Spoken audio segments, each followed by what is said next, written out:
यही वो नुकता है जिसके पीछे चाइना ये कहता है कि ताइवान तो हमारा एक प्रोविंस रहा है.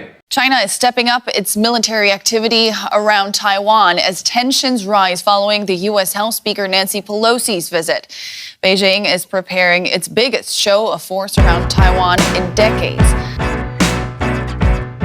जब से आईटी ने तरक्की की है तो इसने इंटरनेट के ज़रिए पूरी दुनिया में रहने वाले इंसानों को बिल्कुल ऐसे बना दिया जैसे गांव में रहने वाले कुछ छोटे या बड़े मोहल्ले होते हैं छोटे छोटे.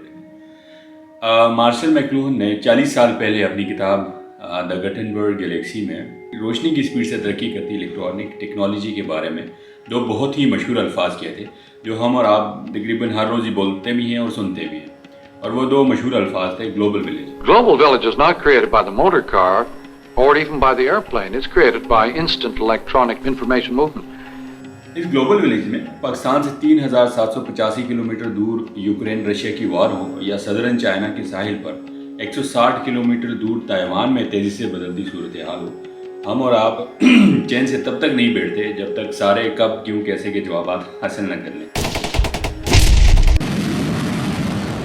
China is peeved and putting its feelings on display Wednesday, launching military drills in the waters and airspace near Taiwan.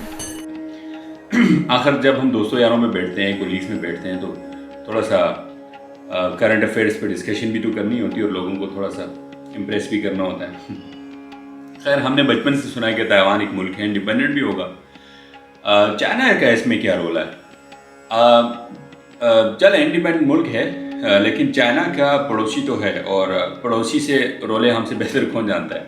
लेकिन एक बात पल्ले नहीं पड़ी कि चाइना ताइवान रोले में चौथे गांव से अमेरिका का क्या लेने देना है. अच्छा, चाइना और ताइवान का तो बड़ा ही आम सा रोला है. 17वीं सेंचुरी से 1895 तक ये आइलैंड चाइना के पास था. फिर 1895-96 में जापान और चाइना की एक जंग हुई जिसे साइनो जापानीज वॉर कहते हैं. साइनो कहते हैं चाइना को, जैसे इंडो पाकिस्तान जब हम अक्सर कहते हैं तो इंडो हम कहते हैं इंडिया को, तो इसी तरह साइनो चाइना को कहते हैं. अब जापान और चाइना में ये जंग क्यों हुई, वो भी काम सी बात है. चाइना ये कहता था कि कोरिया पे मेरा रोब और दबदबा बना रहे और जापान ये चाहता था कि उसका भी ज़रा कोरिया के ऊपर थोड़ा सा हाथ और भारी रहे. तो अब कोरिया पे ये दोनों ही थोड़ा पंजा आजमाई कर रहे थे. कोरिया एक तरह से चाइना का सब ऑर्डिनेट था, जैसे क्लाइंट स्टेट कहते हैं, यानी सारी पॉलिसीज़ या इकोनॉमिक्स हों या डिफेंस के हवाले से हों, सारी की सारी चाइना की मर्ज़ी से चलती थी. लेकिन कोरिया में कोयले और आयरन के ज़खायर थे जिस पे जापान की नज़र थी.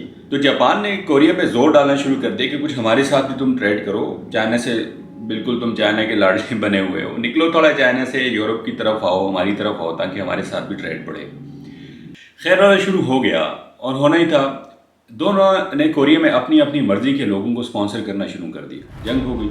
ऑफकोर्स वहाँ जापान को वेस्ट से भी सपोर्ट थी, तो चाइना ने जापान से मार खाई और इसी जंग के बाद जापान और चाइना में एक ट्रीटी साइन की गई जिसमें चाइना को ताइवान आइलैंड से हाथ धोना पड़ा. 1896 की इस जंग के बाद 1945 में जब सेकेंड वर्ल्ड वॉर हुई तो उसमें जापान काफ़ी जंग का हिस्सा रहा और जापान के अंदर काफ़ी तोड़फोड़ हुई, काफ़ी तबाही हुई जापान में. तो उसका फ़ायदा उठाते हुए चाइना ने दोबारा से ताइवान को अपने हाथ में कर लिया. लेकिन खुदा का कुछ और ही मंजूर था, चाइना की फिर किस्मत ख़राब निकली और चाइना की सरजमीन पर दो पार्टीज़ में सिविल जंग शुरू हो गई. एक थी कम्युनिस्ट पार्टी जिसे हम सब लोग माओ ज़ेडोंग, और दूसरी जो थी वो नेशनल गवर्नमेंट फोर्स थी. कम्युनिस्ट का जोर थोड़ा ज़्यादा था इसलिए 1949 में ये पार्टी जीत गई. दूसरी पार्टी जो है वो हार के ताइवान भाग गई. इस पार्टी को कोमिंतांग कहते हैं. इस पार्टी ने फिर काफ़ी अर्सा ताइवान में हुकूमत की. यही वो नुकता है जिसके पीछे चाइना ये कहता है कि ताइवान तो हमारा एक प्रोविंस रहा है.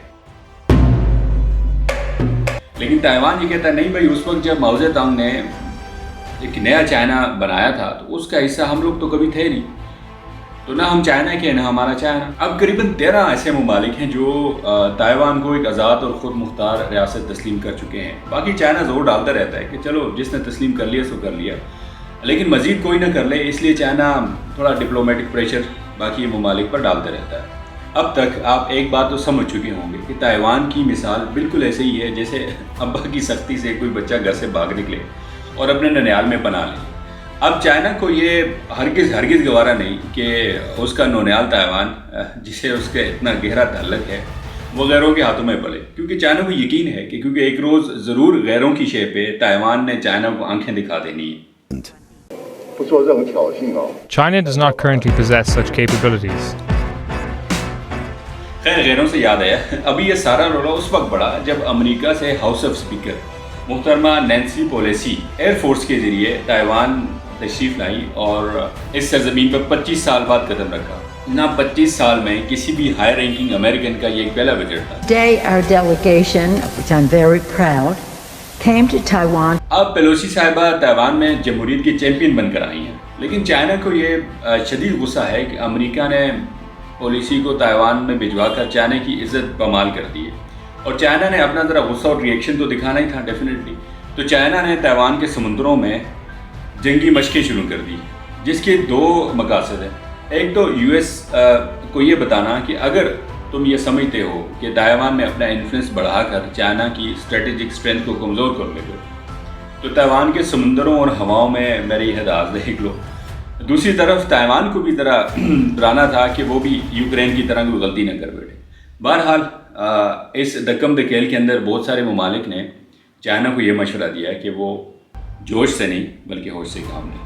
Thank you so much.